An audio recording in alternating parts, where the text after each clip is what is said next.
أضفيت على الحسن العبقى. Dari Ibu Inah Nurul. Assalamualaikum Ustaz. Waalaikumsalam. Apakah seorang dokter yang menolong orang terkena virus corona terkena virus itu sendiri sakit dan akhirnya meninggal, apakah dokter tersebut dikatakan mati syahid? Sedangkan yang diam di rumah muhtasiban hanya mengharapkan balasan dari Allah mati syahid, apalagi yang terkena dan dia karena berjuang karena Allah, dia dapat syahid plus. Syahid itu aja sebenarnya sudah cukup, tapi ditambah Allah lebih lagi karena dia mujahid fi sabilillah. Wahai para dokter, wahai para perawat, berjuanglah, tuluskan niat karena Allah. Kalianlah ujung tombak. Saya hanya bisa menyampaikan tausiah.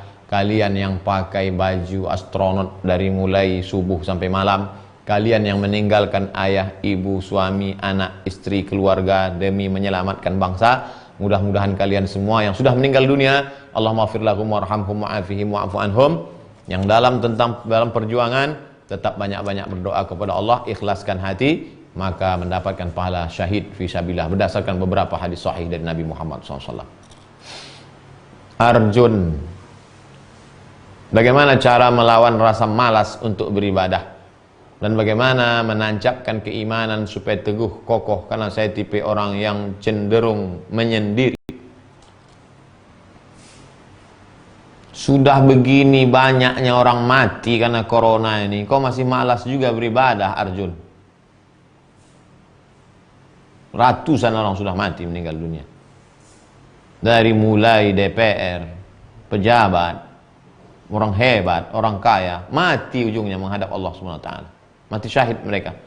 Oleh sebab itu kematian ini sesungguhnya mengingatkan kita lagi bahwa kita pun juga akan mati. Beramallah, beribadahlah.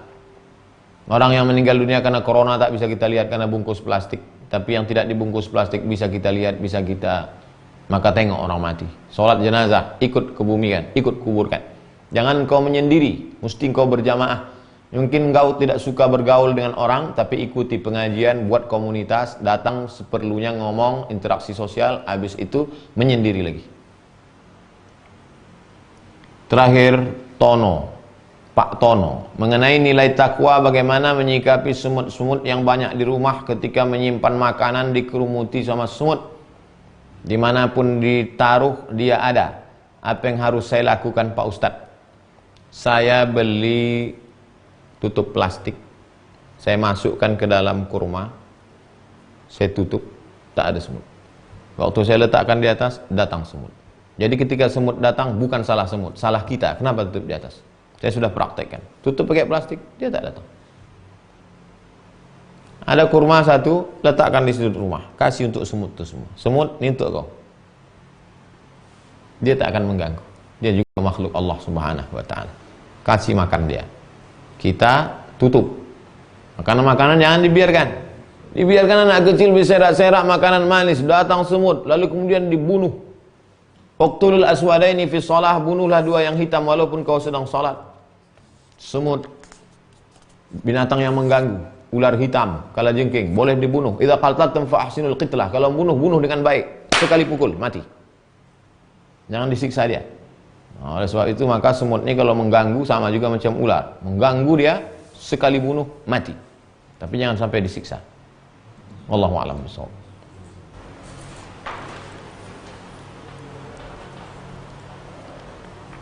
Mengenai mimpi saya waktu tidur. Mimpi waktu tidur lah. Fitofarmaka. Keadaan saya seperti terangkat ke atas.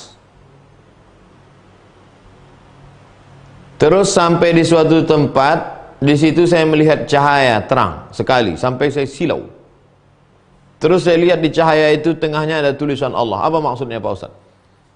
Man ra'a fi manamihi annahu irtafa'a, kata Imam Ibnu Sirin. Siapa yang melihat dalam mimpinya bahwa dia terangkat ke atas. Kalau dia masih lajang, berarti dia segera menikah. Itu dia. Kalau dia sudah menikah, berarti Allah memberikan dia sakinah, mawaddah, warahmah. Sakinah mawaddah warahmah itu satu orang, bukan tiga. Lalu kemudian apa makna melihat cahaya dalam mimpi? Cahaya itu nur, lawannya zulmah. Cahaya itu hidayah. Maka orang yang melihat cahaya berarti dia mendapatkan hidayah. Apa makna dalam cahaya itu ada tulisan Allah? Berarti cahaya itu datang dari Allah, bukan dari syaitan. Itulah makna mimpi yang kau lihat.